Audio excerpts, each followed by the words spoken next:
ఒక పక్క మన బిడ్డలు రాష్ట్రం కోసం మన ప్రాణత్యాగం మనం చేసుకుంటే సినిమా యాక్టర్ అయిన పవన్ కళ్యాణ్ ఆనాటి నుంచి ఈనాటి వరకు మనకు వ్యతిరేకమే. ఇవాళ కూడా ఆయన మాట్లాడుతున్నాడు తెలంగాణ నాయకుల దిష్టి కళ్ళతోని కోనసీమ పాడైందంట. మనం ఎక్కడ దిష్టి పెట్టలేం.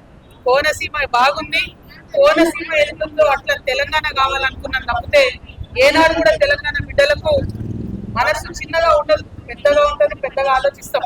మేము ఇప్పుడు కూడా చెప్తా ఉన్నాం, పవన్ కళ్యాణ్ గారు మా రాష్ట్రం ఏర్పడి 12 సంవత్సరాలే.